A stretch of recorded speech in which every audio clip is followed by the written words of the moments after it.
Geekdenites, what's poppin', guys? Hope you guys are doing well today. Welcome to the Endgame Spoiler Talk live stream. I've been so excited to talk to you guys about this for the past few days.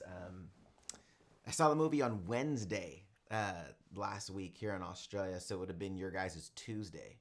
And I obviously couldn't talk to anybody about it in the States since nobody saw it, had seen it yet, besides like the actual premiere.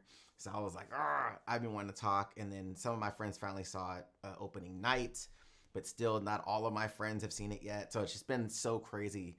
And I haven't really talked about it on game streams because I don't want anybody to get spoiled. But yeah, man, how's everybody doing? Are you guys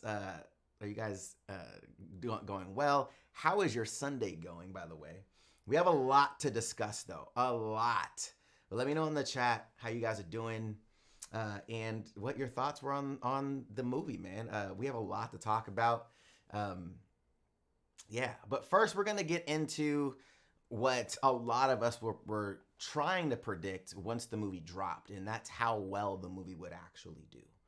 So we're going to start, it's crazy, right now, as you guys have an idea, it's 6 a.m. here, Monday morning in Australia, and earlier this morning, I woke up around like 4:30, had to feed my cat, and saw the box office numbers, the estimates. And usually they get adjusted on your Monday morning, just to be more finite, more definite.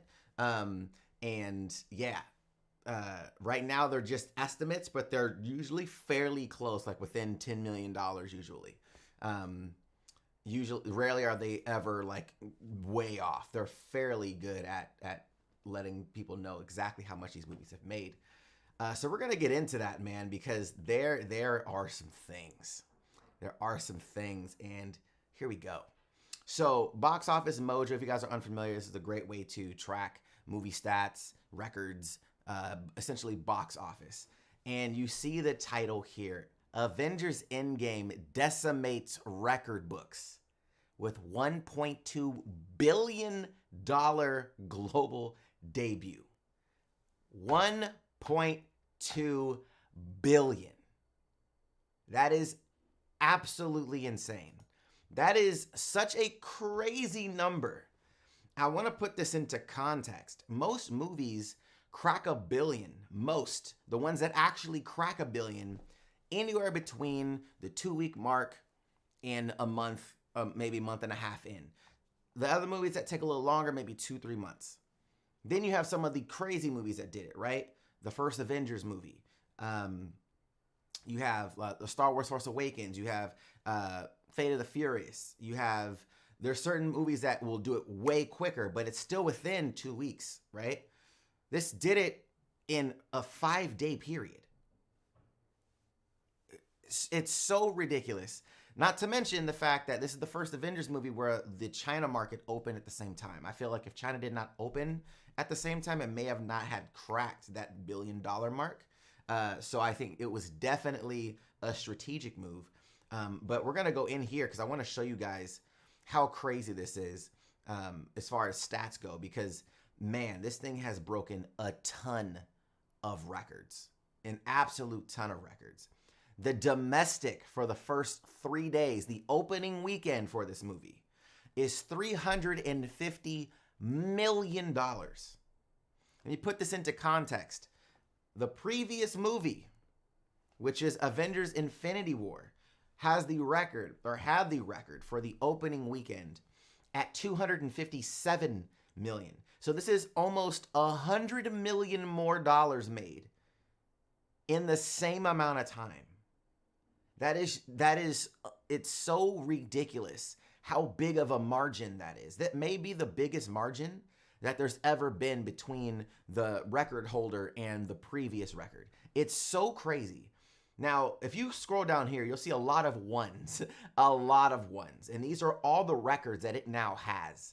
And we'll kind of just go down it. Wide opening weekend, number 1, and that's for obviously the worldwide number. Foreign opening weekend. Check that out. The foreign market, so everything outside of the U.S. was $859 million in total. So that's every market outside of the U.S. that the end game actually opened in. That's including here in Australia, which it actually broke Australia's opening weekend record as well.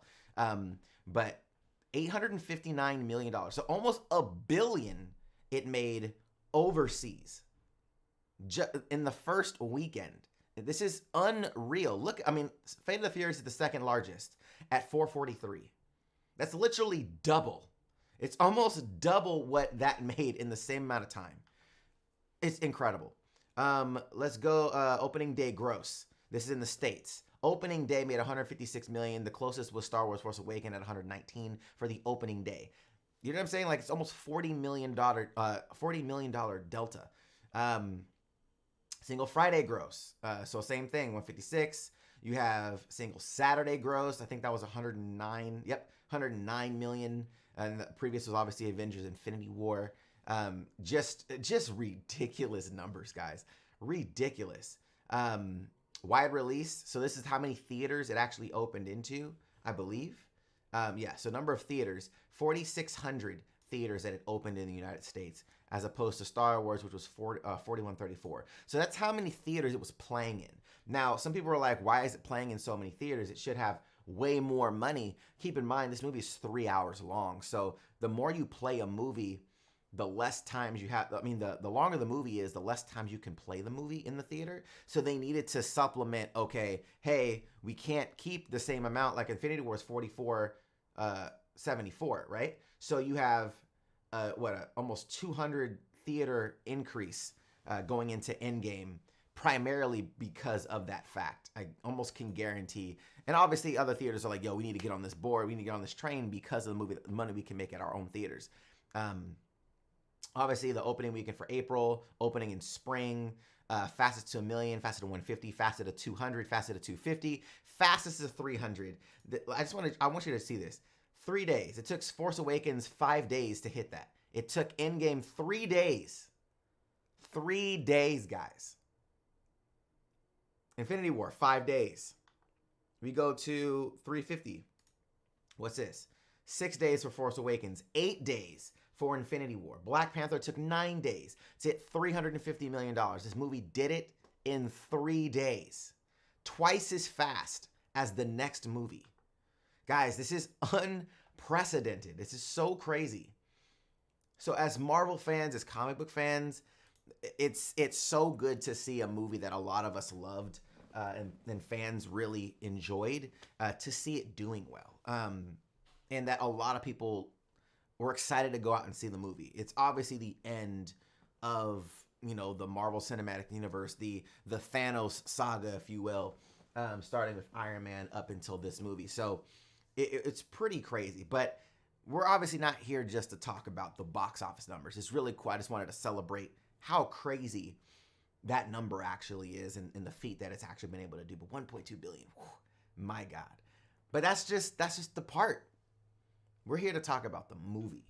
And man, I did a very non-spoiler vague live after I saw the movie, and I didn't really want to spoil anybody. So I was like, you know what, let me just do a non-spoiler live later so we can talk about it. I'll give you my thoughts on everything, and you guys can send me chats and let me know your guys' thoughts, and we can have a little discussion there. I would love to have a discussion with some people video-wise. I just don't have the setup to actually do it. Like I wanted to talk to people from Ismahawk. Toshi still hasn't seen it yet. Some of my really good friends that I would want to talk to haven't seen it yet. And people here in Australia that I wanted to talk to aren't up at the moment. So there's no way for them to come over to my house and do this. So, but yeah, movie itself. So let's start. Let's go into how everything was for myself going into this. Now, going into this movie, I didn't see the trailers. I mean, everything I saw was minuscule, right? So I had no concept of what was really going to go down. When I looked into the trailers, they didn't spoil anything in the movie. Like, you had no context of what was in the movie at all, which was nuts. So I was like, okay, this is awesome. First scene though, the cold open, I love right off the bat because they did the same thing. They did a similar thing in Infinity War. So I like the cold opening. We see Hawkeye there with his family, and we all see them basically turn to dust. He doesn't know what's going on, right? teaches his daughter how to pull back. She goes, they're talking about hot dogs and shit. And then next thing you know, she goes off screen. Wife says, hey, come on, guys, let's come eat. He then calls back to his daughter, turns around, and you see the dust particles. You just see the dust. But he doesn't know what to look for. He's not paying attention to, oh, that dust might be a person. Like, it's just dust. He's not even paying attention to it. But my audience, and keep in mind, Australia audiences are very reserved. They're not loud, rambunctious. They're very reserved. And when that happened, he turned around, and the gasp that you heard in the theater, like, it was like an immediate gut punch right off the bat. You're like, oh my God, like, so crazy. Immediate gut punch. You turn around, wife is gone, 2 children are gone, and he's just, you could tell he's so confused, like, what is going on? And that's the cold opening to the movie. And I was like, okay, we're in here. Going right into the Iron Man sequence, where he's on the ship, and him being saved by Captain Marvel. Now, if you didn't get to see Captain Marvel in the end credit scene of Captain Marvel, this may not even make sense to you, of like, is it just random that she popped up? Well, you had to see Captain Marvel's end credit scene for this to make sense, story-wise, because if you don't know, you're just like, oh, how did she just find him in the middle of space? Like, in the vastness of space, you just happen to run across this tiny quadrant with this little ship. So essentially, it's implied that she was with the Avengers at the end of her movie. They said, hey, Tony's still out there. This is where he last was. I'm pretty sure Rocket had maybe there was something like a tracker on the ship, something along those lines where she can go locate them.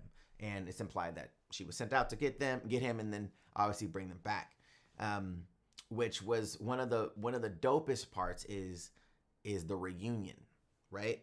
And the first part was the thankful that he's alive, thankful that his future wife is alive, that she's alive, and then you have the little tiny exchange with him and Cap, and he's like, I lost the kid, like, and he was just like, you could tell he thought he was past the trauma, and it was like the trauma just rushed right into him once he realized that he was safe. He was no longer gonna die. He's now safe, and everything caught back up to him that moment, right? All the emotions, all that he had lost, because he's not dying anymore. He's alive, so he lost everything for real. And you could just see the emotions just boom, punches him in the face. And then we see the right after, right? Captain America talking about, what we need to do, and we need to stand. He's like, dude, we stood and we lost. Like, we talked about all the stuff that we wanted to do. I told you guys we needed to do the pseudo armor, no matter about the rights and all this blah blah. We needed this, and and Cap was like, well, we didn't do it. He was like, yeah. He's like, we didn't, and then look where it put us. Like, so you could see he went from being sad to mad.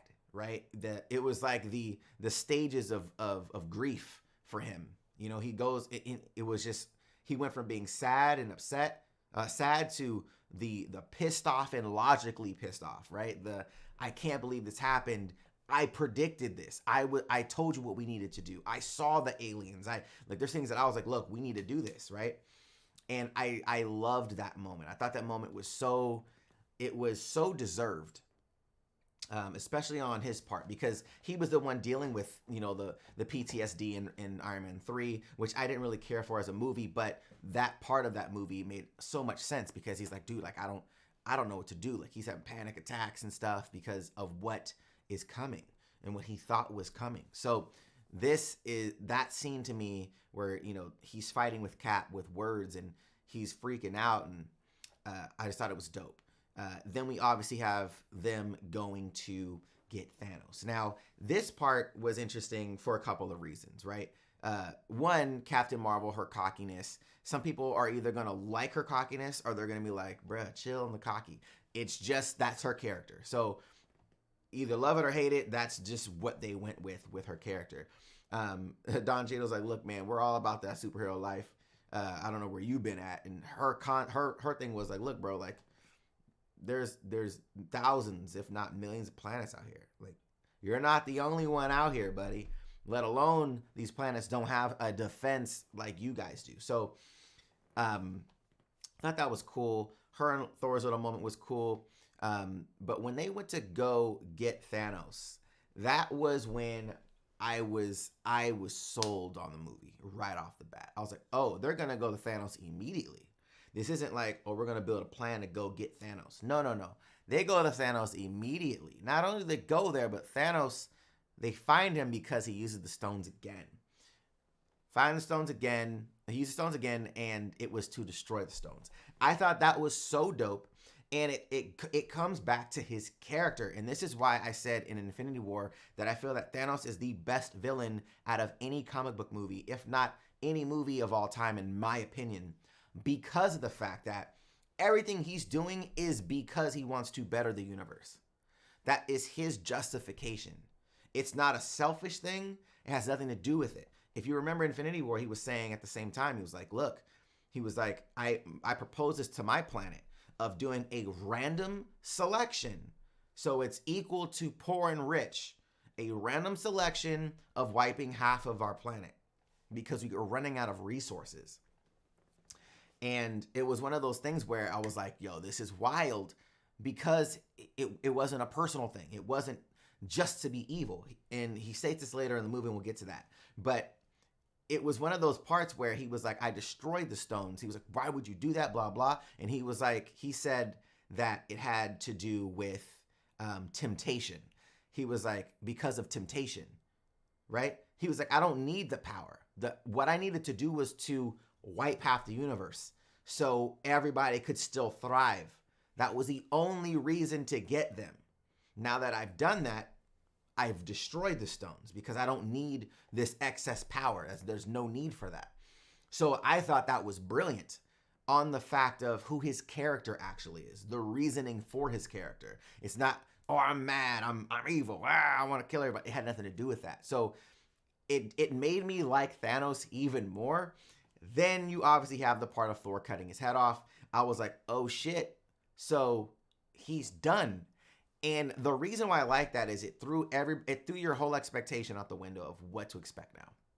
And I thought as storytelling, it was brilliant because it just puts you off access. You're like, oh shit, okay, what's going on now? This is a completely different feel from anything that we've experienced yet again in the Marvel Cinematic Universe, of starting and killing the antagonist from the beginning. Within the first 30 minutes of the movie, the main villain's dead. You're like, oh, we're here. What now? And then you jump to 5 years later. And man, I love the fact that they had to sit in this world for 5 years. And a lot of people may have some, I've seen this movie twice, by the way. I've seen it twice already. And I know some people are going to be, they're going to feel some kind of way about the pacing. They're going to feel some kind of way about how certain characters are in the movie. And it's a personal thing, right? Certain characters are your favorite characters. You're like, oh, why they do this to this character? But I feel like every person's character was justified in the place that they went to. And let me explain. So let's just start with the Hulk, right? The Hulk's the first thing I was like, oh shit, we got Professor Hulk in here. This is dope. Okay, this is interesting. But the reasoning for it is he explains the reasoning, right? Reasoning is, look, I lost twice. Not only did Hulk get his ass beat, but I lost. So it was one of those things where they both felt incompetent. Both of them felt completely incompetent. He's like, look, I didn't know what to do. I was thinking of him as this disease, and I was like, no, like I need to figure out how to coexist with this being. So that was his transition, right? But keep in mind, it's been 5 years. So over this 5 years, you have your way of dealing with your trauma. And I love how everybody had their own thing, right? You had Black Widow. She was essentially trying to hold everything together, trying to maintain the shield thing. That's all she knew. She had no family. Her family was the Avengers. That was her family. So that's all she knew. She was in that space. She took over the mantle of like, look, like, I guess I'm running point on everything, and we're going to try to, keep progressing as much as we can and protect who we can protect. And you can see her trying to trying to be a leader, you know, trying to keep everybody together just in case something happened. They're trying to find something.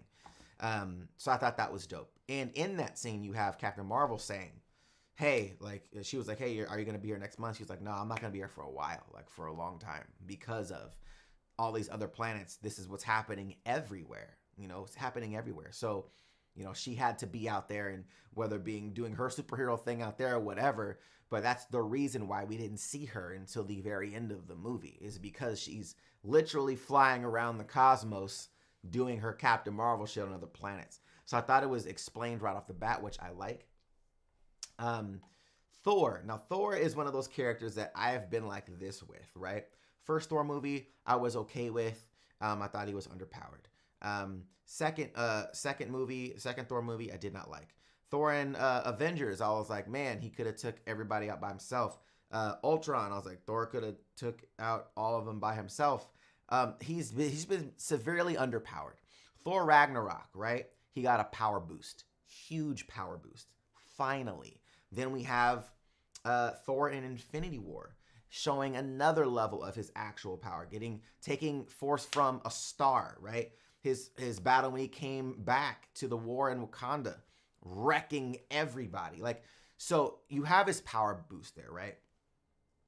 And what it showed to me was he was so caught on the power, so caught on annihilating Thanos. He didn't get to kill Thanos, which killed billions, if not trillions of lives over the entire universe, right? And now he feels some kind of way, right? He feels some kind of way. He's like, bro, like, I was like, I have no idea what to do. You know, like he felt this way about, like, man, like, I couldn't kill him. I couldn't stop him, and everybody died. Not only that, is we couldn't even get the stones back to fix it. Thanos destroyed the stones. And yeah, I killed him, but it was a weak kill. It wasn't even an earned kill, right? He was weakened.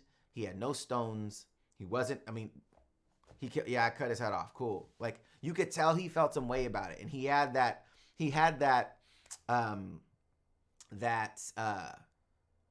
what's the word? He had that insecurity about him when he was like, I killed him. You know, he's like, it was the insecurity in his tone when he delivered it that you're like, he understood, like, yeah, I killed him, but it wasn't at its best. It wasn't in battle. It was after the fact. Like, you don't get points for that. You don't get points for being a hero after.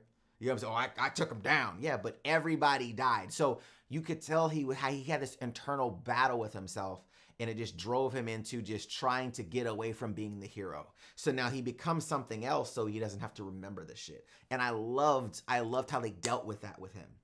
He's always been the macho, the brute strength. He's always been that guy, right? And now it failed him. And I love that. That's the transition that it took him story-wise, right? People can, be upset about the aesthetic and all that. It doesn't bother me, right? It doesn't bother me at all because of the story that it told for Thor. His arc, right? He was always trying to be something. He was always trying to live up to something. And later on, when you see him with his mom corrects him on that thinking. And I thought it was brilliant. I thought it was super dope. So we have that. We have Captain America essentially doing, for lack of a better term, AA meetings for people, trying to help them, move forward. And I thought that was dope because he has experience in that of waking up, years later, and the love of your life is gone, and the world you left doesn't exist anymore. You're coming into this new world. So he has some level of experience with a loss that is unexpected in a very unexpected fashion, right? He thought he was just going to die. I'm going to commit suicide, bury the Tesseract, and we're good. Nope. I wake up years later and I'm like, what is going on? I thought I was dead. The love of my life is gone. Like, tragic. So I like that he was there. I think one of the Russos was in that scene as well. If I remember his face correctly, one of the Russo brothers was actually the guy talking about the dinner he had with his boy, with the guy he was dating. And I thought that was awesome. He was like, yeah, went on my first date, blah, blah, blah. I thought that was cool. And then you had the moment of him saying, he's like, yeah, he cried, and then I cried before dessert. Like, it was one of those things that people, they're trying to get past, but I'm trying to be normal. I'm trying to live like everything is okay, but nobody's really okay. And you see that later on with Cap and Scarlett's character, Black Widow, when she's obviously talking to Rhodey and all that, and you have that whole scene of them right before Ant-Man pops up, and she's hurting because Ronan's out there doing his thing now, and she's trying to find him. She knows that he lost his whole family, right? And she knows how important family is because she didn't really have one until the Avengers. So she feels some kind of way as her best friend. He's out there, venting and trying to do his best to rid the world of evil that shouldn't have lived in his eyes, right? So she feels super bad about it. And then you have her and Cap's moment, and then obviously Ant-Man shows up. The Ant-Man moment was cool. I like the fact how they utilized time travel in this movie. I know some people are gonna be like, oh, there's plot holes. Let's just put this out there. You're dealing with time travel. There's always going to be plot holes. You know why? Because time travel at this point does not exist. So everybody's theories on time travel, there's always going to be loopholes because nobody time travels. Nobody knows what that is. It's like when somebody's talking about creating a plane before flight happened. Oh, this is how flight happens. You're like, oh, is that really? No, because nobody's made a plane yet that's flown, so nobody knows what it actually, like what the process actually is, how the science actually works. This is a similar situation. Is we're trying to create these movies with time, but nobody knows how to time travel yet. So everything is theory based, which means that there's going to be plot holes. There's going to be like, well, if this happens, da-da-da happens. And time always has these paradoxes, right? So, and one of the big paradoxes is that grandfather paradox of, if I go back in time to kill my grandfather, can I kill my grandfather? Because if I kill my grandfather, then I'd never happen, which means I can't go back in time to kill my grandfather. You see what I'm saying? Like, so there's tons of paradoxes in time where you're like, okay, well then you go into the timeline theory of like, well, if you do this, then that's a new timeline, right? And that's what they kind of explain here is, hey, we're going to take these stones, but that causes ripples everywhere else. And like, but if we take the stones and put them back in the same places, nothing happens. And we'll talk about some things that pop up for reasons, and we'll get into the reasons too, because I feel like a lot of time people don't really understand the decisions that are made, and they think they're plot holes. When even though they are plot holes in theory, there's reasonings for them that are outside the movie. So I'll get into one of the ones in a second. But so when they deal with the time travel stuff and they're like, hey, like we need to go and find the mind to help us out, they go to Tony. Tony has a daughter now. He's, him and Pepper are settled down, and he's like, first of all, no, no, it's not going to happen because it's far-fetched. It's a pipe dream. What are you talking about? And I love that because they set it up as a joke. Like, bro, what are you talking about? This isn't a movie. This isn't Back to the Future. This isn't any of this, right? So I love that right off the bat is they position it as a joke, right? He thinks it's a joke. Now, the thing that's up in the air is he saying that it's a joke because he's been working on it for so long? Has he been working on it on his own? Or is this the first time that he's heard about it, right? So I'm just saying, right, as far as time travel goes. Now, with that being said, talks about the quantum realm and all that, and he was like, oh, you're talking about this time heist situation. Great. Awesome. But no, I got a family now. I got a daughter. I can't risk it. I can't risk it. And that's when you see the Tony that everybody knows of, where it's like he sees a problem and he's like, he itches because he's so self-centered, right? He's like, I need to figure this out. Like, I want to be the hero. Like he wants to be the hero on all of it. I mean, he's the first superhero there to come out and tell everybody publicly, oh yeah, I'm Iron Man. Like that's who he is as a character. So his ego could not let him put it down. His ego would not let him let it go, right? So he ends up, obviously he's washing dishes, sees Peter's photo, blah, blah, blah.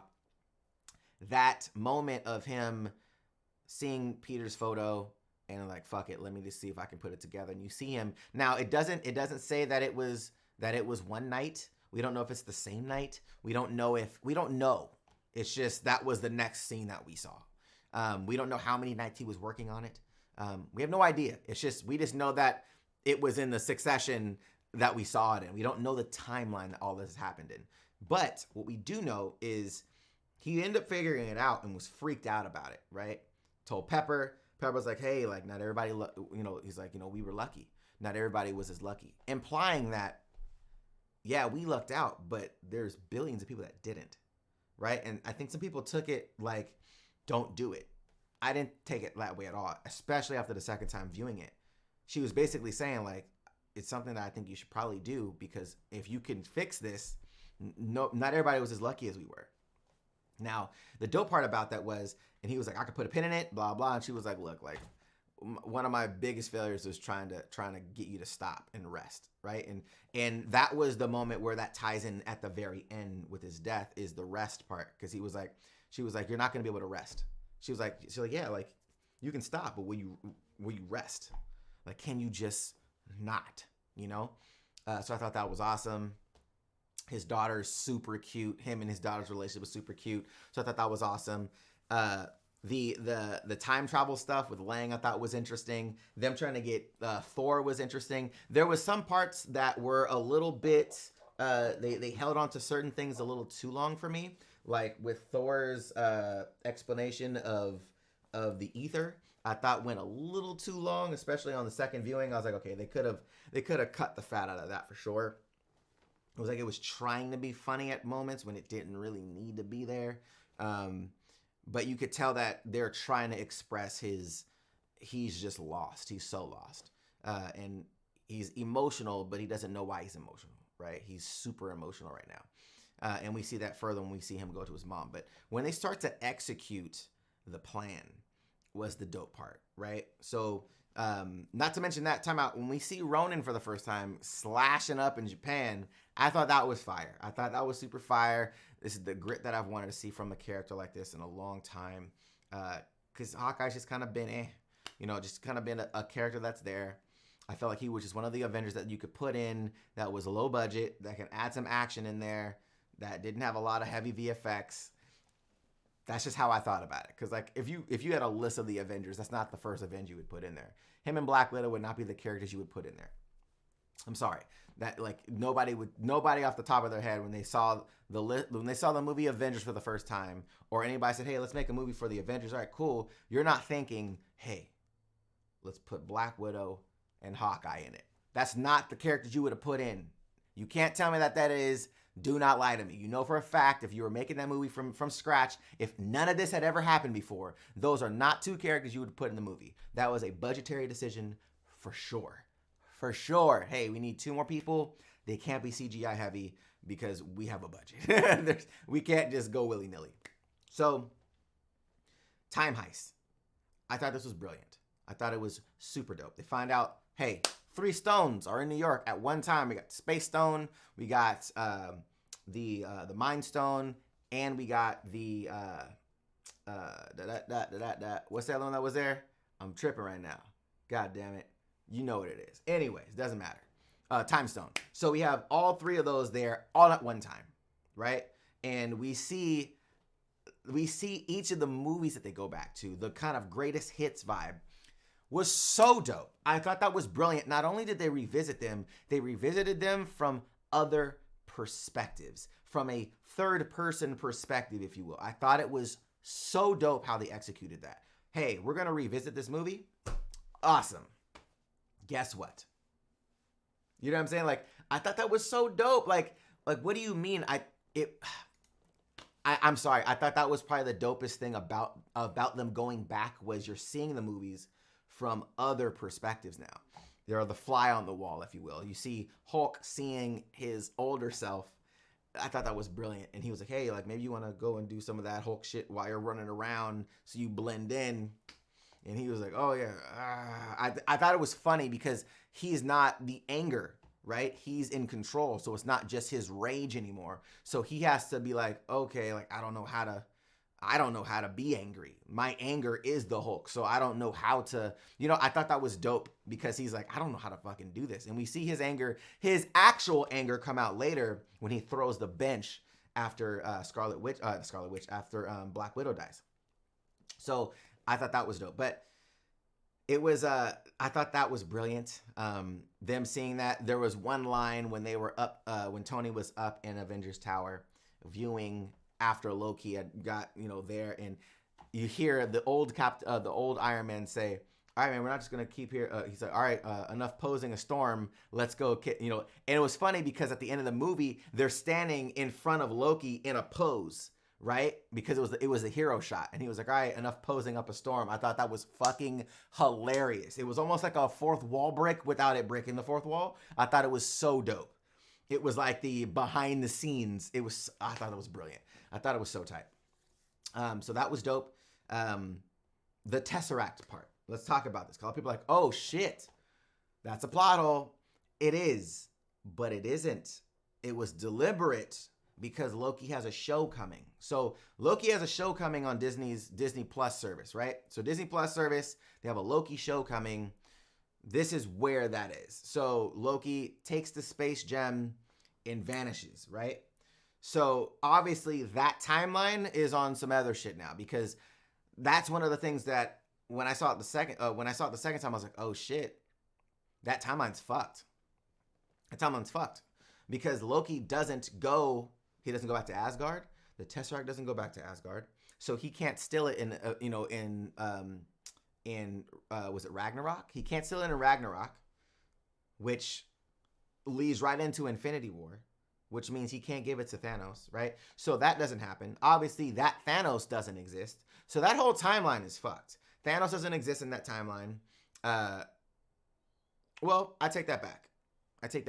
Thanos will still exist in that timeline because that's a whole new timeline. Again, this is why time travel and shit is always fucked up, because every move that you make that's big like that, your whole shit's fucked, right? But what they try to say is that the stone being removed from the timeline is what creates the new timeline. So it just depends on how you look at time.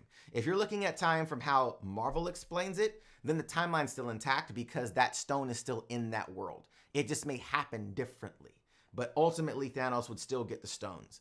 And that's the thing. Their version of explaining the timeline effects is removing the stones from that time. All those stones go back. So technically, in the Marvel timeline that they're explaining how time works, everything should be back to the way that it is if you're going off of their explanation of it. If you're putting your implied thoughts on time and something like that happening, but that gem, Loki's Tesseract, never left the timeline. So technically, the event still could play out just in a different manner.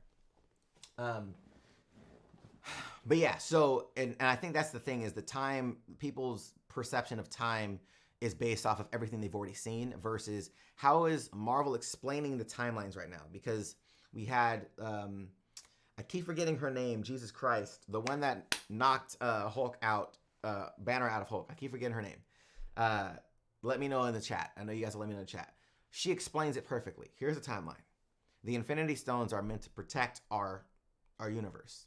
You remove a stone, it creates a new timeline, right? That was their explanation. The ancient one. Thank you. Appreciate you, Douglas. So, Tyrone said, bald lady. She got a bald head. So, you got the time, the stone goes, creates a new timeline. That's their explanation. Now, was she just implying of the time gem? I don't know. But if we're just going off of a general statement that she said without every specific detail, it's implied that if a stone leaves, a new timeline is created. That's why they want to bring the stones back so the timeline stays complete. So I'm just saying I'm going to go off of that just to say that. But moving forward, because we could be stuck on time loops all day long. It's unnecessary to be staying on it. The Thor one was awesome. The Thor one was the one where I was like, how did they get the ether back into her though? I'm like, it was a stone when they used it. They didn't make it back into the liquidy whatever, right? So I'm like, I don't know how they got that back into Natalie Portman. I don't know. I don't know how that happened. But hey, movie magic. So that was interesting. But that one with him and his mom, I thought was dope. she's basically saying like, look, like you need to be focused on who you are, not what people are telling you you should be and what you're meant to be, but who you actually are is who you need to be focused on. And she was saying to him like, look, it just seems like the future hasn't been kind to you, like. And it was just dope to see him because he just needed to talk to his mom. He had nobody to talk to, right? All of his family's dead. Essentially his whole planet was destroyed. So you going through that, man, like it's like, you know what I mean? Like it's so crazy. It's such a crazy. I loved his story arc. Completely loved it. I thought his story arc was amazing. So you had that. Ju, thank you so much, bro. I appreciate you.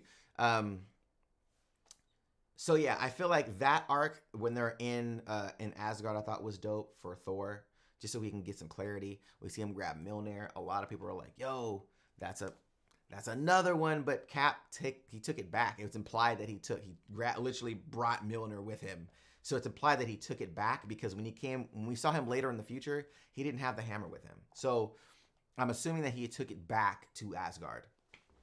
But it was dope to have him be there. One of the other things too was somebody was like, "Oh, Thanos caught Stormbreaker as well," and so with that, it's implied that Odin didn't. I mean, because Odin was the one that put that seal on the hammer. So I'm not 100% sure that Stormbreaker has the same attributes as that as far as worthy, because you see at the end when he was in Asgard, he reached out, grabbed it, he's like, I'm still worthy, which means that Stormbreaker does not have that property, because if that was the case, he would have never said that about Mjolnir. You know what I'm saying? If it was a worthiness situation.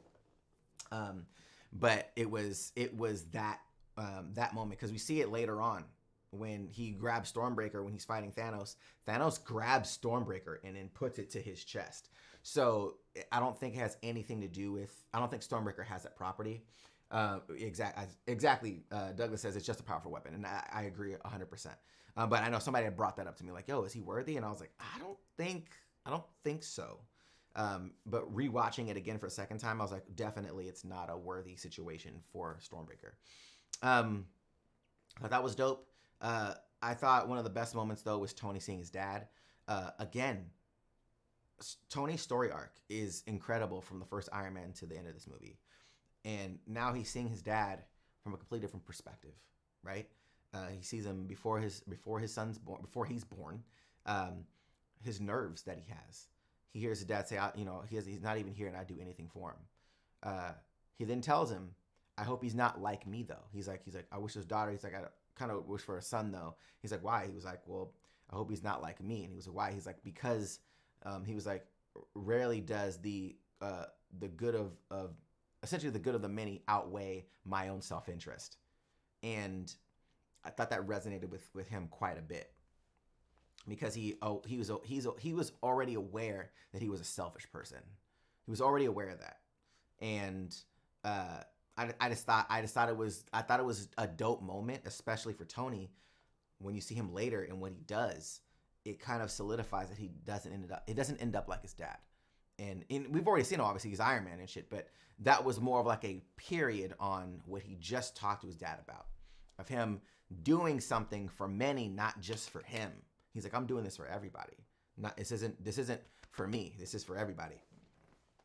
So they get back finally. I'm trying to think if there's any other moments that I thought were really dope.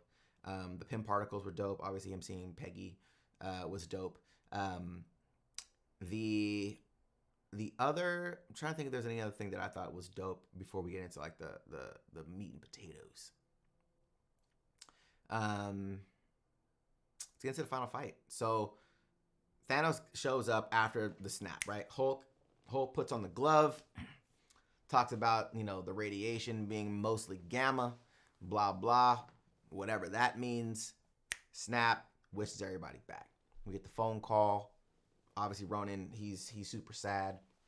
Oh, my bad. Hold on. We gotta go to what's it called? We gotta go to the death of Black Widow. My bad. Let me reverse.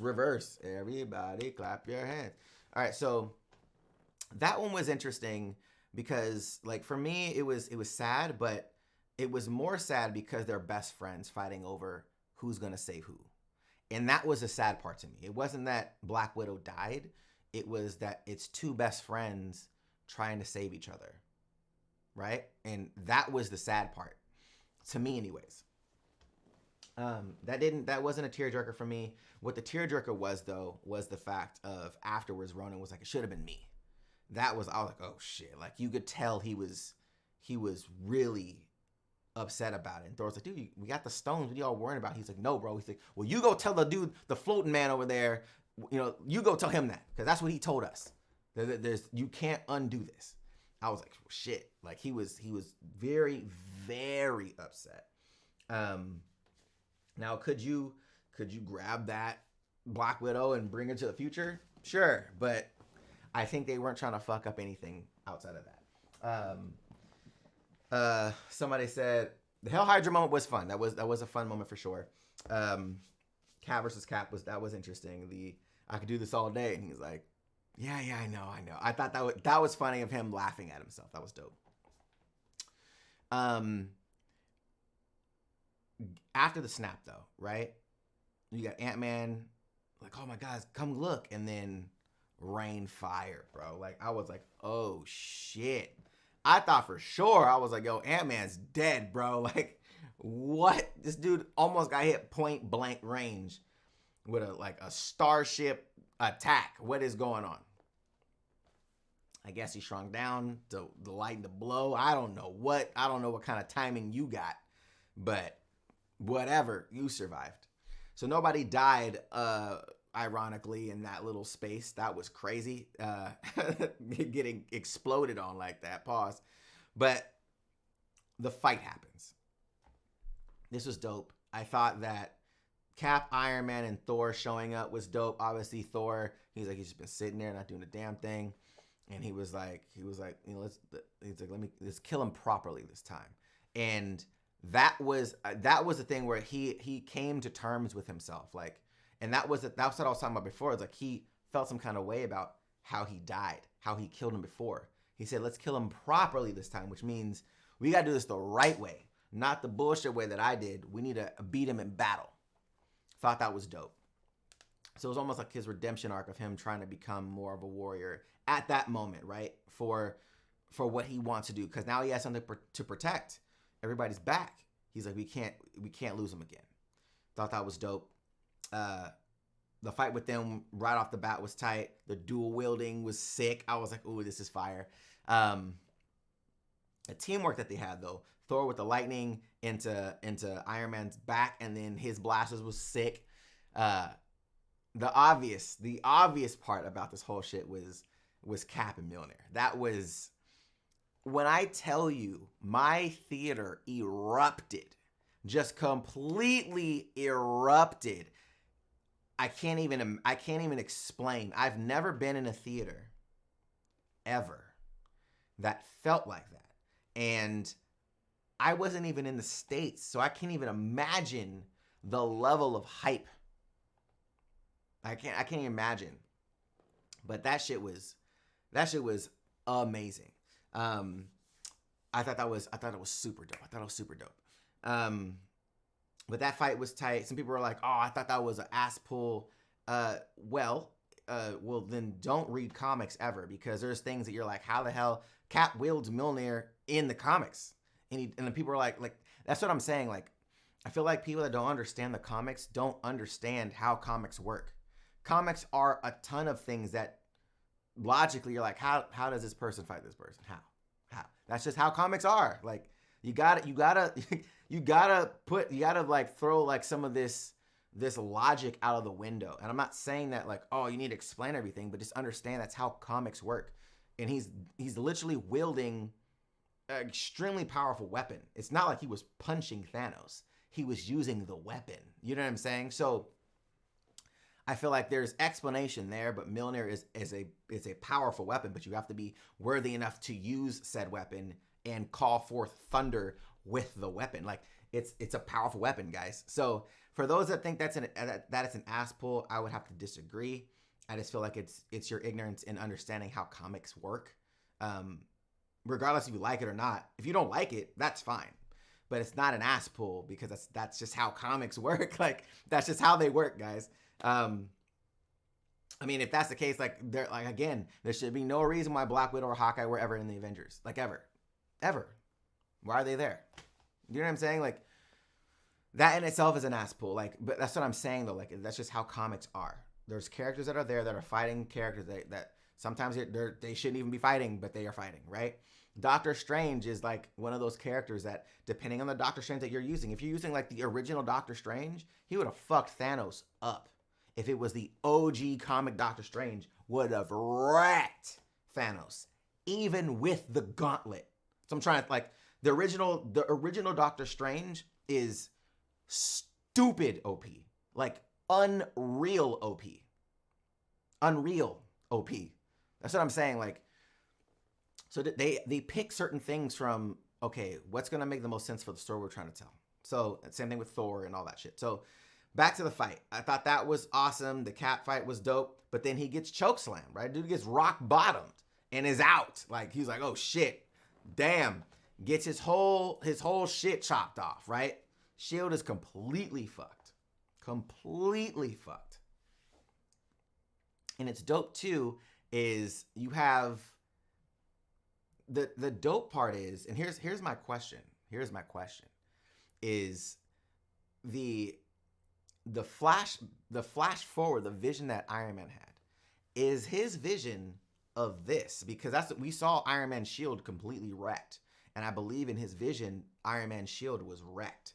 If I remember correctly, let me know if you guys can look it up right now on YouTube, because I can't at the moment.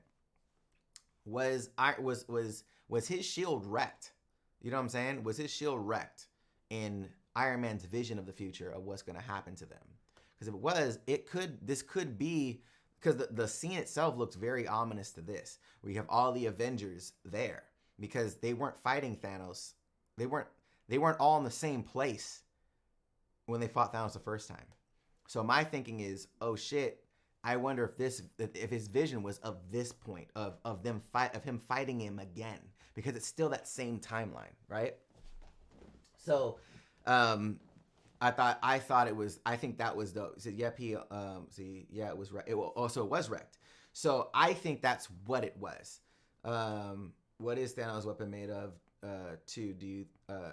I don't think his weapon's made of vibranium. I think vibranium is one of those things that it's the strongest thing that humans have access to. I don't think it's the strongest thing in the universe. I don't think it is, for obvious reasons. I don't think that it is. Or it's just the fact that my guy is so much stronger that shield is just not gonna, it doesn't fucking matter. But now we have, obviously, Doctor Strange bringing everybody back. And Black Panther walks through, people are hype. The hype was so real. The other hype person everybody was super hype about, Spider-Man swings in, people went nuts. There's moments here that were just super dope. The battle with everybody, oh my god. Like, I'm talking about the eye candy, the comic book porn that was that final fight scene was the dopest shit I have ever seen in a comic book movie. Period. Might have been my favorite action scene I've ever seen. Not only was it visually crazy, but the camera movements were dope. Like, the cinematography was unreal. Like, right before the swirl starts, you have Thanos there. And actually, let's touch on Thanos really quick. Thanos says, after he's like all the worlds and all of the massacre and blah blah blah. He's like, it was never personal. It was like, and I want to reiterate what he said. He was like, it was never personal. I wasn't out here trying to kill people. I was trying to bring balance, right? And he even says that before they fight. He was like, I'm gonna have to wipe everybody and then bring them back and have them not remember. Is that because they can't get past what they lost? But he even said here, he's like, it was never personal. He's like, but me killing you guys, I'm gonna enjoy it. I thought that was dope, because it was like one of those things of, like, again, going back to his character, he was so focused on in his eyes, he's the hero. He was like, you guys are gonna keep stopping me? Okay, I'm fucking y'all up for real. Like, and I thought that was dope. Like, his character is that. And, you know, I thought it was brilliant. But that shot though, when his whole army comes up, you have this whole army and Cap is standing there by himself. That scene, if you guys can watch it again, that shot of Cap on the hill, he's like on a ledge by himself, backlit by the sun and like shit, and then you have all of Thanos and his army, and the shot is glorious. It's so good. I was like, holy shit, man. Like, the way that they set that scene up was gorgeous. But the fight, man, the teamwork was fire. Them passing along the glove, like almost like laterals. Like, I thought that was so tight. The Scarlet Witch moment was dope. Was so dope. He was like, I don't even know who you are. He's like, oh, you will. Bitch, you will know who I am. Fucking gets his ass. He was about to get fucked up. Because he didn't have the stones. He had no abilities. He's like, I don't have them stones. What you talking about? Rain fire. He was like, our soldiers. He's like, it doesn't matter. I'm about to die. Y'all need to rain this right now. I thought that was dope. Got him out of that situation. I thought that was brilliant. Then obviously fire stops. Guns aimed towards the sky. I already knew it. I was like, oh, that's Captain Marvel for sure. She comes in like a badass, wrecks his ship, drops down. Thought that was fire. Gets the glove from Peter. That one was fun because he was like tucked in shit. I thought that was dope. That was amazing. I thought that was brilliant. She ends up getting it. He was like, I don't know how you're gonna get through there. Then you have essentially all the women. It was dope and corny at the same time. I think the corny part was the setup. If the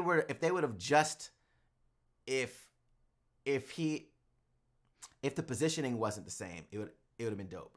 Like, completely dope. I thought it was dope. The sequence was dope. The women are dope, but it was the statement that was corny. You know, I was like, you don't like, okay, you don't. That was corny. that was corny. She has help. I thought it was corny. I thought it made it corny. I was like, you don't need to say that. You know what I'm saying? Like, if it was just her and then they all walk up to kind of support, you're like, oh shit, the women about to, like, that would have been dope. It was the statement, I think, that made it corny. But the action behind it was fire. Thought it was super dope. But the dopest part in that sequence with her was when Thanos and her were fighting over the gauntlet.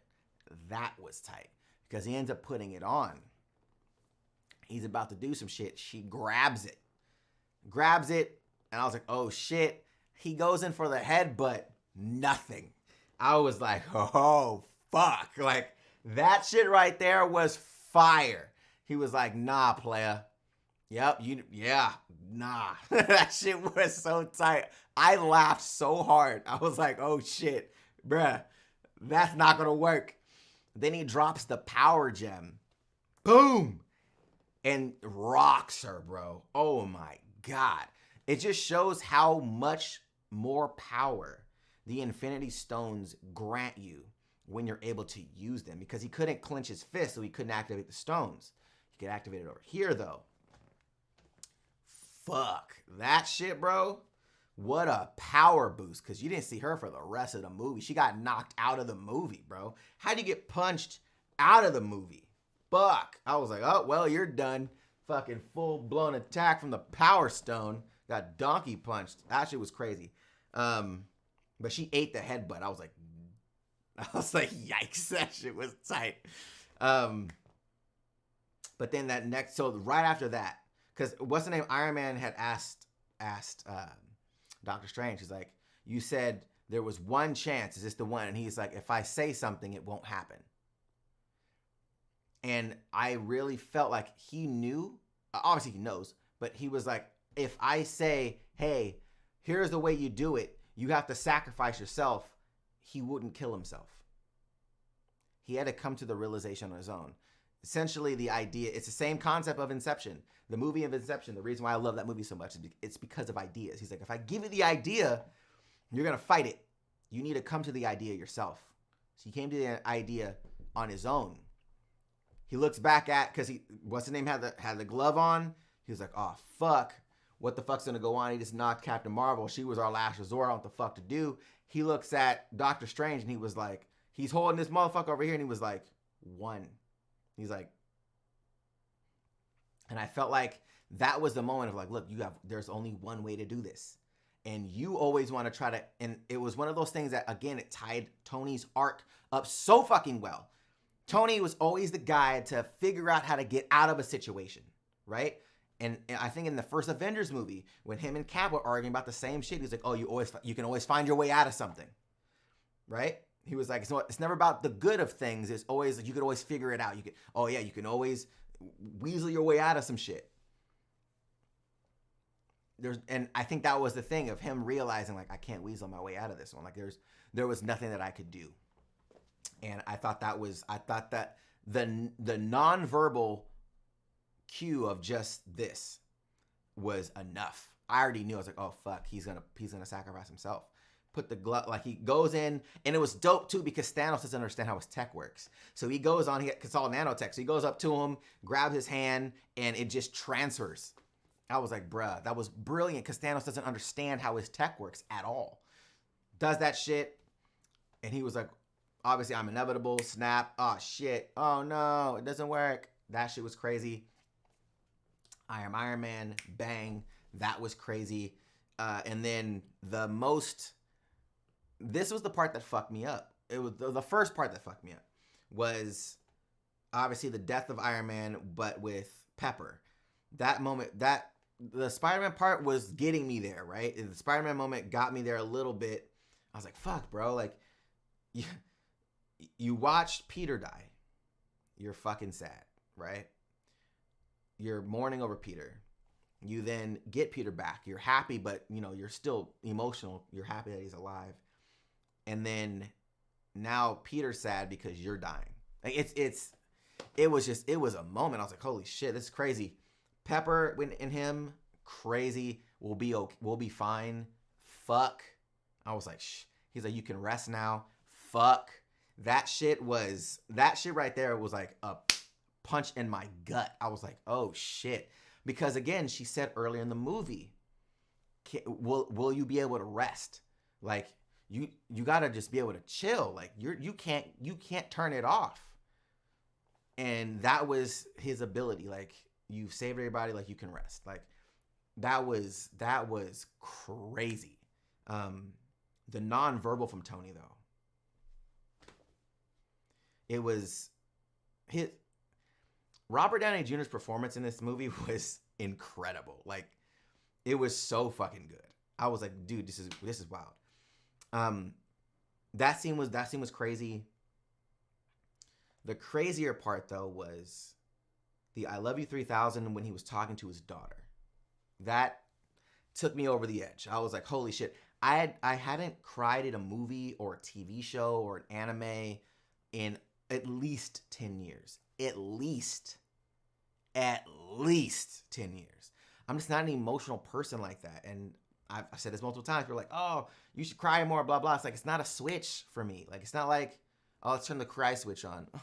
That's just not who I am, right? So people are built different. Things affect people differently. But that father-daughter moment and his arc, again, it's his arc that it was the seeing where Tony started, his self-centered nature, his wanting to protect everybody, but he wanted to be the star of it, to sacrificing himself. But he was like, look, I don't want to lose what I gained here. I have a family and daughter. Like, if we're going to do this, they got to survive. And I think that's what allowed him to do it, was his family. He's thinking about his family. He's like, look, if that snap happens again,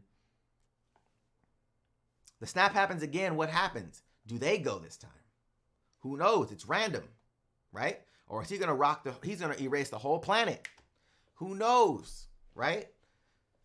I think that was the turning point for him, was he's thinking about his family now. Like, hey, I have a lot to lose. I can't lose them. I thought it was brilliant. I thought it was done so well. The hologram, I Love You 3000 to his daughter. Fuck. The hamburger moment. Fuck. It was dope. It was super dope. Cap returning everything, that was dope. Obviously, the reveal at the end, so people were like, why didn't Bucky get the shield? And here's my thing. You ready? Bucky was not around. Bucky does not have the same sense. He wasn't around for everything. You know what I'm saying? He was rogue. He was being controlled. There was all this shit there was too many variables. Ever since Falcon was he was in the military. He understood. He was with Cap from jump. When they split up, he went with Cap. He didn't go with the army. He went with Cap. Like, he was always been around Cap. So even though Bucky's his best friend from the past, Falcon is he's like his road dog in the future. Like, that's his guy. You know what I'm saying? That's his man's. And he understands the same shit. He knows that he's going to fight just as hard. And Bucky, he's old. Like, he's not old, but he's from an old era. He's like, you know what I'm saying? It's not the same. It's not the same. So I feel like it made sense the way that they're doing it. How will it turn out? Who knows? I loved the moment when Peter goes back to school, sees his best friend. His best friend's like, you could tell his best friend is overwhelmed with emotions, gives him a hug. I thought that was a dope moment. My biggest question is, does Peter Parker know? I mean, does Aunt May know? Finally, does she know that he's Spider-Man? Like, you're at Tony Stark's funeral, and you don't recognize that all the Avengers are around here, and you're the only non-Avenger present. Like, you know what I'm saying? Like, is there, like, do you put shit together? Like, maybe you're fucking Spider-Man, buddy. Like, she's got to know, bro. Like, she's got to know, bro.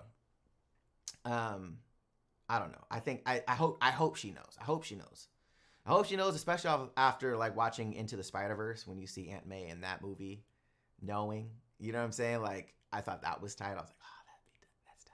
I fuck with that stuff. I think that would be dope, because she knew, and obviously she was like his Alfred. She was like his Alfred in that movie. So that'd be tight if she knows. I hope that she does. That whole like, oh, she doesn't know. He just sneaks around. Like, come on, bro. That's the dumb shit. I hope that's not the case. But yeah, overall, this movie was incredible. This movie was so dope to me. It was done so well. The story threads I fucked with a lot. I thought the storytelling was awesome. The emotional moments were great. Were there some moments where the comedy didn't land? Yes. I think that's a lot of movies, though, because everybody has different comedic tastes. So everything that happens is going to be funny to you. Some things will happen that were funny, and some things that happened, I wasn't laughing. So yeah, I don't know. I felt overall, the movie, after watching it a second time, it might be my favorite comic book movie of all time. And I'll explain why. And it's because of how it ties everything. And it's not one of those movies that is a standalone. You have to watch the movies to really feel this movie. So I'll have that as an asterisk. I feel like Infinity War, even though you still need to know, Infinity War is Thanos' movie. So regardless of the fact, if you know everybody's background, it's really not necessary to watch everything else to kind of still get an idea of he's trying to destroy everything. They're trying to stop him. There's still obviously beats in there that you're going to need to know, but I feel like as a complete story, it does itself really well. Endgame is one of those things that if you've invested invested in all these movies, I think that it's the best movie that they've done. Storytelling wise, I think is incredible. I think the amount of perspectives that they had to show, the emotional thing that they had to show, every character felt different in this movie from the previous movie. That in itself is incredible. We've seen these characters over 20-something movies. We know them. And in this movie, we felt like we didn't. We felt like we've never seen them in this space. We've never seen them in despair. We've never seen them in defeat. Like real defeat and agony and depression, and it was done so well. And that's the thing for me where I'm like, fuck, like it's really hard. It's really hard to argue how good of a movie it is, off of the things that we're seeing if you've watched all the movies. It's not a perfect movie. I don't think there is a perfect movie, but it's my favorite comic book movie experience I've ever had, bar none. Like any, I'm not talking about Marvel. I'm talking about any comic book movie. It is my pinnacle. I just felt like there was so many things, and again, some people were like, "Oh, that first act was slow." I thought it was brilliant. I thought it was dope because we're seeing a completely different side of these characters we've never seen, and it was so emotional. It was so heavy, and some people maybe just wanted the action. Cool, dope. Maybe they want to see their heroes in hero mode all the time and fit, and but no, like 5 years of nothing. Out of practice, depressed, didn't know how to deal with the loss. Thor lost everything multiple times. Like it was just, bro, I don't know, bro. It is crazy. I haven't seen Lord of the Rings, so I'm saying this with ignorance, but this might be the best part 1, part 2 movie combo, period. In Infinity War and Endgame, because essentially a part 1 and part 2, and wow. I don't know, bro. I feel like the box office kind of is a self-explanatory of what's really going on here. Like, what's really going on, bro. Like, I know that numbers aren't always, I mean, you've seen Transformers movies that were hot garbage and they made billions of dollars. It's not really the end all be all, but I'm just saying. But I want to go to answer some of your guys' questions and stuff. So you guys have any questions for me, send them my way. Because I would love to talk to you guys a little bit. I know there was a super chat. Let me answer this. Jew said, who did it better, Flashpoint or Endgame? Well, they deal with time differently.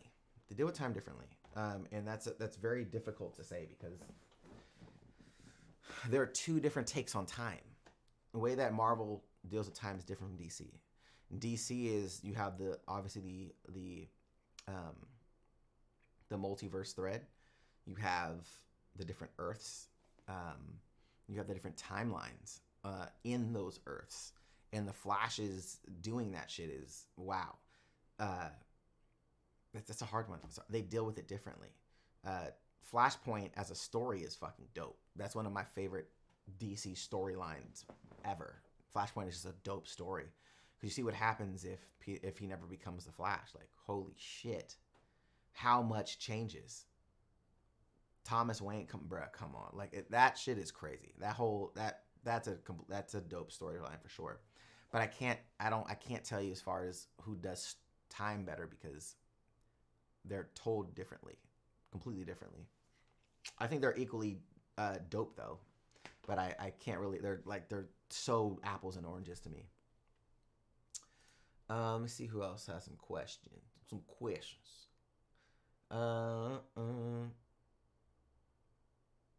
Man of Steel says Dark Knight 1A and Endgame 1B. Yeah. Dark Knight's dope, but Dark Knight for me has been dethroned for a while. For me personally, I think Dark Knight was dope, but I don't know. Like I feel like that movie is, and when I say overrated, I'm not saying like it's trash. I don't even think that. I think Dark Knight is one of the best comic movies ever made, but I never bought the level that people put it on. Personally, it just didn't affect me that way, and primarily because I didn't really care for that Batman. I didn't really like Christian Bale as Batman. One, I thought he was a good Bruce Wayne. I didn't like him as Batman. And then the ultra realistic version of Batman in that universe, I just didn't really care for. Just wasn't. Yeah, I didn't really buy it. That wasn't my jam. Let's just say that. But Dark Knight is really good. Very good movie. He said, "Damn, shitting on the Dark Knight like that." I'm not shitting on the Dark Knight at all. And that's one thing too, guys. There is a scale of things, man. Just because I think something is better than another movie doesn't mean that other movie now is trash. Like, I don't. There's a bucket of dope shit. The Dark Knight is in the bucket of dope shit. It's not in the bucket of trash shit. Come on, guys. Be okay with it. What? What are you talking about? Who is Black Iron Man? What you talking about?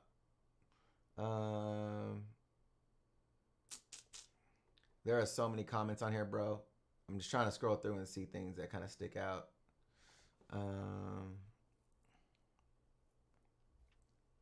Bro, do you think they should have shown how Banner became Professor Hulk instead of Scott running around town? No, I think Scott was more important than the Hulk, because of the quantum idea, right? Because to him it was 5 hours. He's like, what the fuck is going? Like, he had no idea that he was in there for 5 years. If he would have came out in 5 years, we would have been like, oh, okay, cool. But it's setting up that time moves differently, because to him it was 5 hours later. It's like, what the hell? Like, bro, what's going on? Where am I at? What is? So it's not the fact that he was been in there for 5 years. He doesn't think that. So that was necessary to me for him to show him running around trying to find out what the hell is going on. But the Professor Hulk thing, while they could have, he explained it. So I don't need a story if you explain it. You know what I'm saying? I don't need your whole like backstory and show it. Like, no, he's like, look, man, I this is how I dealt with my loss. I lost twice. Got my ass beat twice. And I was always looking at him as this problem when the solution was putting us together. That's he literally explained it. So I don't need the visual if you explain it already. And I think that's the thing with storytelling. It's there's verbal storytelling, there's the visual. That was the verbal side of it. They felt that it was more important, which I thought Scott Lang's part of his shock and awe and realization of what the fuck was going on was more important than explaining Professor Hulk, personally. Thanos has crazy tech. They can even see timestamps. I mean, the tech that they had was tight, but they don't understand Tony Stark's tech. You know what I'm saying? Like, and that's the thing where nobody else has seen armor like Iron Man's. The nano shit, nigga just boop, like Thanos' armor is literally armor. He has to fucking take off, and you know what I'm saying? Like Tony just like his tech is crazy. Like, it's super crazy. Let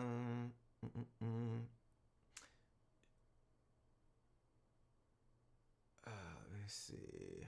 Yeah, if I understood what was that, every woman was there, but not Black Widow. Yeah, that's true. Black Widow was not at the end with that. I was like, yeah, that's crazy. That is crazy. Avengers Assemble. That moment was, the crowd went nuts. Nuts. That was the I think that was the happiest part for me. That was when I was like, just like happy.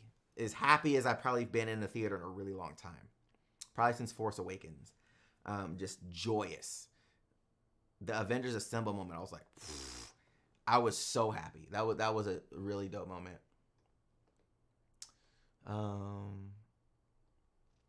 It'll be the best battle scene until the Battle of Winterfell in a few hours.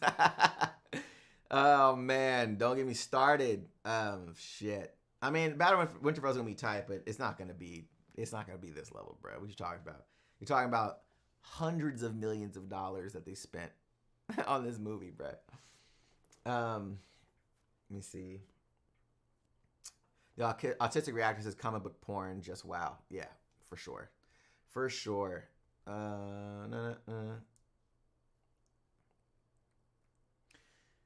Eve's Apple says, anyone excited about the future of Marvel movies, or not so much? Only ones for me are Guardians and Spider-Man.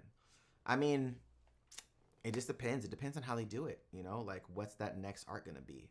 I love that there was no post-credit scene. I know people were like, oh, what the fuck? I kind of like that there wasn't. It's cementing. This is the end of this story. I thought that was brilliant. and the sign off of the actors, dope, fire. Let's see.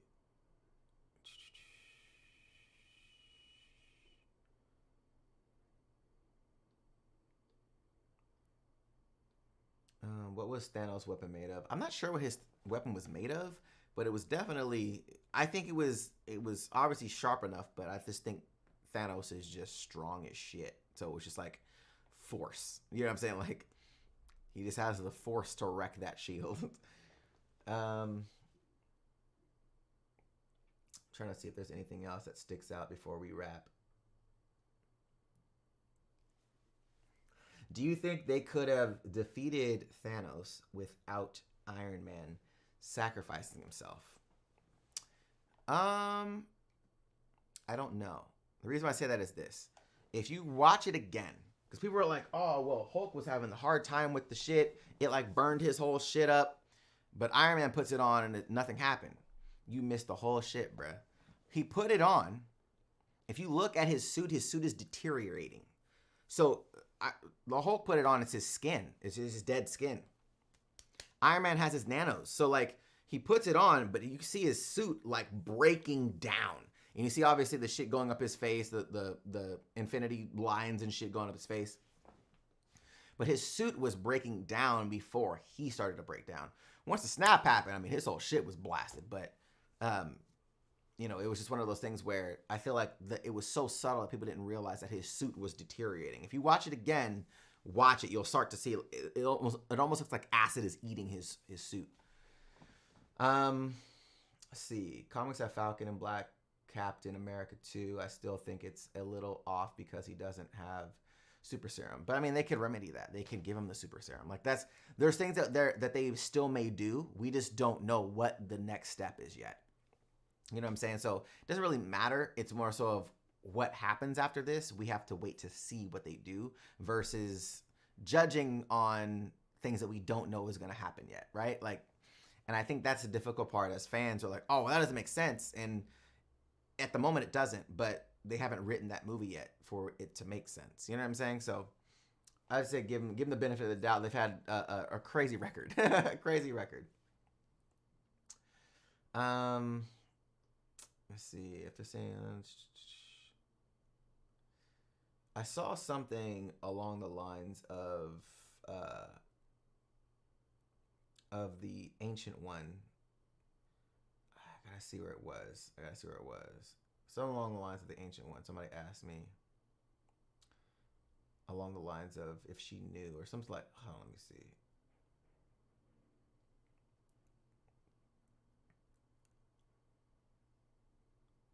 God damn it. I really wish it was an easier way for me to see all these instead of scrolling back through all these fucking comments. Shit. Let's see, Avengers, Wakanda. Jesus Christ. I can't see it, guys. Let me see if I can see it through here. Somebody asked if she knew the... Oh, yeah. That's right. There we go. So, yes. So I thought that was dope because he was like, oh, I'm here for Doctor Strange. And he was like... She was like, oh, well, you're 5 years too early. And the dope part is because she guards time. So in my head, I'm thinking, well, she knows. In the same way that Doctor Strange knew the 14 million, ways that this thing could go, there only was one that she knows what the fuck's gonna happen. Like in the same way that he knew. I just thought it was tight that she put him on game. Like, oh, he's still over there. We haven't even crossed paths yet, but he's coming. Like, I thought that was dope. And the scene from her fucking blocking her space when the Chitauri was attacking. I thought that was tight. I thought that was super dope. But yeah, I thought that was super dope. But yeah, the MCU, man, what an accomplishment. What a feat. What a fucking feat, man. That was incredible. Anime is R says, thanks for the super chat, my guy. Said, legit, we need a House of M movie. The way the story is told, Scarlet Witch could alter the universe and introduce mutants. Could be tight. Could be super tight for sure. it's gonna be interesting to see how they do that, for sure. Um, how they're gonna integrate the X-Men, that's gonna be interesting. But I feel like there's that how they're gonna integrate the Fantastic Four, because now you have that in the villains that are in that universe. Galactus, fuck, like there's some things that they can do. So, but yeah, but man, thank you guys for tuning in with me, man. I appreciate you guys so much. It's been so cool to just kind of get this off my chest and see your guys' thoughts. But I want to know your guys' thoughts. Let me know in the comments down below your favorite part of the movie and what you rank the movie out of 10. Let me know in the comments, not the chat, because the chat's gonna go away. Comments down below, favorite part of the movie and what you rank the movie out of 10. I want to know. And also, if you guys aren't aware of the Discord, there's a link in the description box. Become part of the fam over there, guys. It's probably gonna be the easiest way to get in touch with me. Also, I update you guys quite a bit on what's gonna be coming, and we're trying to find a new anime for the Patreon, because Mob Psycho wrapped up for me yesterday. So I gotta have another anime replace Mob Psycho over there. So maybe you guys want to recommend your boy a new small anime to watch and react to. I'd appreciate it. But man, other than that, guys, I appreciate you guys a lot, man. Thanks for rocking with your boy. And I'll catch you guys in the next one. All right, guys.